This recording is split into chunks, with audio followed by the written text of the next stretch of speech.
एक तरफ असम और बिहार में बाढ़ से जहां जनजीवन अस्त व्यस्त हो गया है, वहीं नेपाल से निकलने वाली नदियों से मैदानी इलाकों में बाढ़ का खतरा मंडराने लगा है।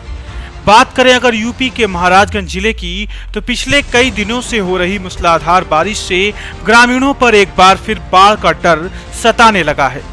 नेपाल के पहाड़ों में हो रही लगातार बारिश से जहां नेपाल से निकलने वाली नदियां और नाले खतरे के निशान से ऊपर बह रहे हैं, वहीं महाव नाले का तटबंध 2 जगह पर टूटने से किसानों की हजारों एकड़ फसल का नुकसान हो गया है और अब बाढ़ का पानी गांवों की तरफ तबाही लेकर बढ़ रहा है।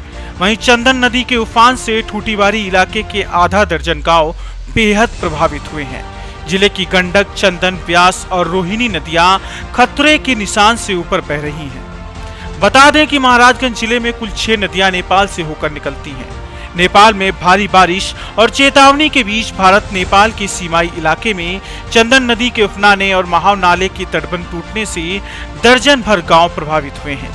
जहां महाव नाले के तटबंध 2 जगह पर टूटने के बाद भी प्रशासन और सिंचाई विभाग ने अभी तक मरम्मत का कार्य नहीं कराया, जिससे आक्रोशित ग्रामीणों ने अपने ही संसाधन से बांध को बांधने का प्रयास किया। वहीं इस पर सपा के पूर्व विधायक मुन्ना सिंह के मुताबिक 1 सप्ताह हो गया, लेकिन जिले का कोई भी जिम्मेदार अधिकारी मौके पर नहीं गया और सैकड़ों ग्रामीण मजबूर हैं और असहाय होकर अपनी फसलों को बर्बाद होते देखने को मजबूर। वहीं ग्रामीणों के मुताबिक महाव नाले का तटबंध टूटने पर हजारों एकड़ फसल जलमग्न हो गई है। दरअसल अभिलेखों में महाव को नदी की जगह नाले का रूप दे दिया गया है, जिससे सिंचाई विभाग द्वारा कोई कार्य ही नहीं कराया जाता और हर वर्ष बाढ़ के समय तटबंध टूट जाता है और फसलों के साथ आसपास के गांवों का जीवन भी अस्त व्यस्त हो जाता है।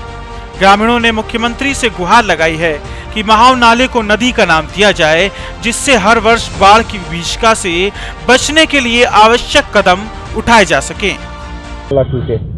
और आज तक प्रशासन कुंभकर्णी नहीं सो रहा है, कोई अधिकारी वहाँ नहीं गया एसडीएम को छोड़ करके। मैंने एसडीएम से बात किया तो एसडीएम तो बनवा नहीं सकते हैं, एडीएम को भी आज ज्ञापन दिया, डीएम साहब से भी मिला, सिंचाई विभाग के एक्शन से बात किया, उन्होंने हाथ खड़ा कर दिया कि साहब मैं नहीं बनवा सकता हूँ।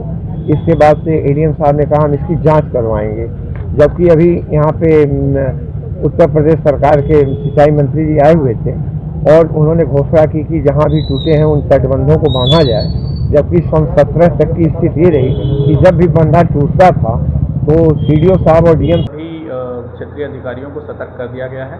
और साथ ही बताना चाहूँगा कि महाव नाला 2 जगह पे क्षतिग्रस्त हुआ है, उसको लेकर जो नियमानुसार कार्रवाई हो की जा रही है और सभी से निवेदन ये है कि जैसे ही आप लोगों को बाढ़ का खतरा अगर आपके यहाँ आता है तो तत्काल हमें अवगत कराएं, तत्काल अधिकारियों को अवगत कराएं, जिससे कि राहत कार्य तुरंत पहुंच पाएगा।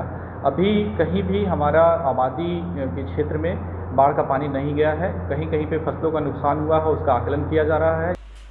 महाराजगंज से जनमत न्यूज के लिए विजय चौरसिया की रिपोर्ट।